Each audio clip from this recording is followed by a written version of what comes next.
नमस्कार दोस्तों। आज हम पढ़ने वाले हैं क्लास 10th इतिहास का दूसरा चैप्टर, जिसका नाम है समाजवाद एवं साम्यवाद।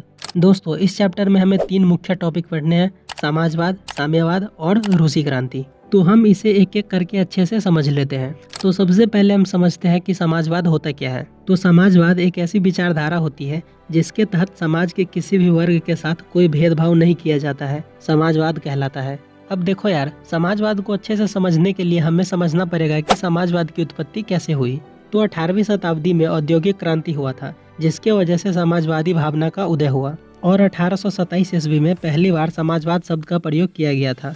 अब ऐसा नहीं है कि औद्योगिक क्रांति में लड़ाइयाँ हुई थी, खून बहा था, ये सब कुछ नहीं हुआ था। औद्योगिक क्रांति में सिर्फ मशीनरी युग का शुरुआत हुआ था। सभी फैक्ट्रियों में मशीन लग गया था, जिस वजह से फैक्ट्री के मालिक मजदूरों का शोषण कर रहा था। मजदूरों का शोषण मतलब मजदूरों को 8 घंटा काम करवाने के बजाय 14 घंटा काम करवाते थे और पैसा बहुत ही कम देते थे। और अगर मजदूर कुछ बोलते थे तो उसको काम से निकाल देते थे, नए मजदूरों को काम पर नहीं रखते थे। इस वजह से मजदूरों की आर्थिक स्थिति बहुत ही खराब हो गई, जिस वजह से समाज 2 वर्गों में बंट गया: पूंजीपति वर्ग और श्रमिक वर्ग। तो पूंजीपति वर्ग में पैसे वाले लोग आते थे, जिसमें फैक्ट्री के मालिक आते थे, जो मजदूरों का बहुत ज़्यादा शोषण करता था। और जो श्रमिक वर्ग था, उसमें गरीब मजदूर आते थे, जिसका शोषण फैक्ट्री के मालिक करते थे। तो इन सब मजदूरों की हालत को देखकर कुछ लोग समाज के बारे में सोचने लगे, जिसे समाजवादी कहते हैं। और जो समाजवादी लोग थे, उसमें Saint Simon, Charles Fourier, Louis वला, रॉबर्ट ओवन, कार्ल मार्क्स एवं एंगल्स जैसे नाम काफ़ी प्रसिद्ध थे। अब देखो यार, जो समाजवाद है उसको भी 2 चरणों में बांटा गया है: कार्ल मार्क्स के पहले का समाजवाद और कार्ल मार्क्स के बाद का समाजवाद। तो जो कार्ल मार्क्स के पहले का समाजवाद था, उसे यूटोपियन समाजवाद कहा जाता है। और जो यूटोपियन समाजवाद है, उसे स्वप्नदर्शी समाजवाद या आरंभिक समाजवाद भी कहा जाता है, क्योंकि कुछ समाजवादी लोगों ने सबसे पहले सपना देखा था कि हमें मजदूरों के लिए कुछ काम करना चाहिए। और कुछ समाजवादी व्यक्ति जैसे कि Saint Simon, Charles Fourier, Louis वला, रॉबर्ट ओवन, ये सब यूटोपियन समाजवादी थे।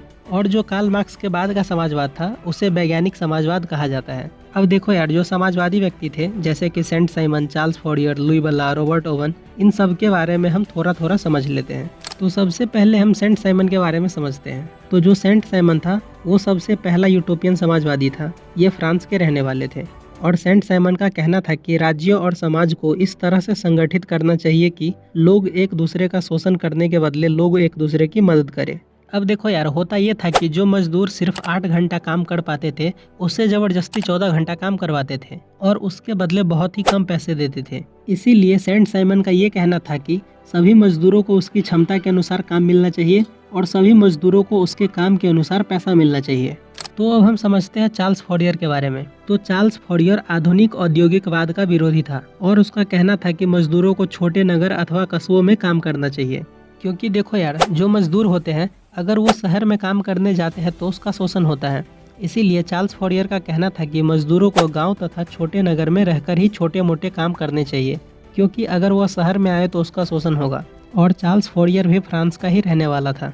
तो अब हम समझते हैं लुई वला के बारे में। तो लुई वला का कहना था कि आर्थिक सुधारों को प्रभावकारी बनाने के लिए पहले राजनीतिक सुधार आवश्यक है।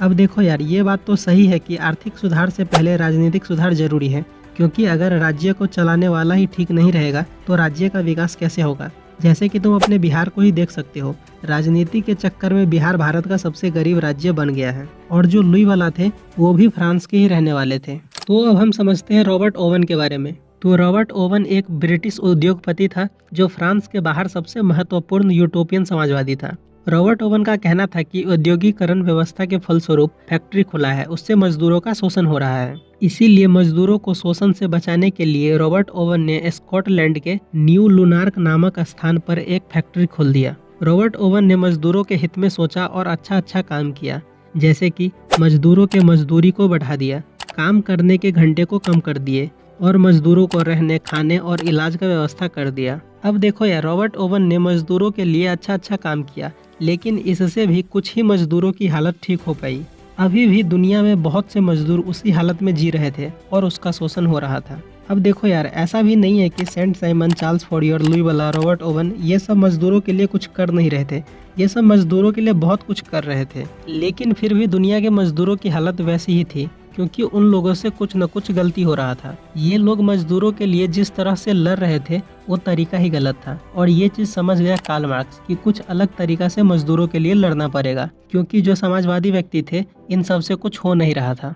तो कार्ल मार्क्स ने कहा कि अब समाजवाद से कुछ नहीं होगा, हम इसका लेटेस्ट वर्जन लाएंगे, साम्यवाद। और कार्ल मार्क्स साम्यवाद को लेकर आए। तो सबसे पहले हम समझते हैं कि साम्यवाद होता क्या है।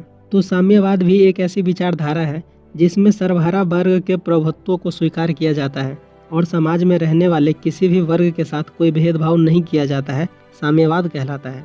साम्यवाद का जनक कार्ल मार्क्स को कहा जाता है। साम्यवाद मजदूरों के साथ हो रहे अत्याचार को मिटाना चाहता है और इसका कहना है कि अधिकार और न्याय सबके लिए बराबर होता है और मानवता एकमात्र जाति होगी।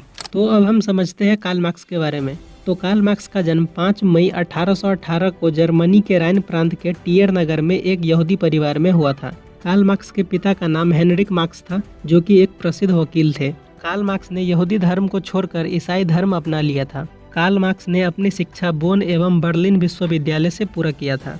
कार्ल मार्क्स हेगल, माउंटेस्क्यू और रूसो के विचारों से काफी प्रभावित था कि सामाजिक सेवा कैसे की जाती है। कार्ल मार्क्स ने 1843 ईस्वी में अपने बचपन के मित्र जेनी से विवाह किया था।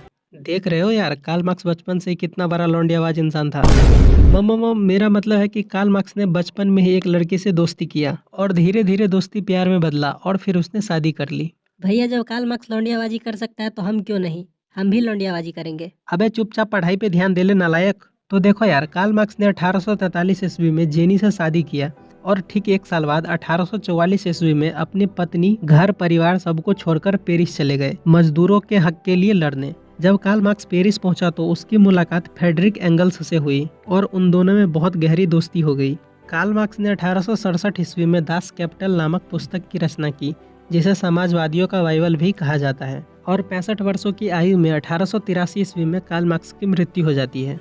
तो इसके आगे का हम अगले वीडियो में पढ़ेंगे। आई होप आपको ये वीडियो पसंद आई होगी। अगर आपको ये वीडियो पसंद आई है तो वीडियो को लाइक कर दीजिए, एक प्यारा सा कमेंट कर दीजिए और चैनल को सब्सक्राइब भी कर दो यार, क्योंकि बहुत मेहनत लगती है वीडियो बनाने में। और हाँ, वीडियो को शेयर भी कर दो यार। तो मिलते हैं हम अगले वीडियो में, तब तक के लिए bye bye and take care.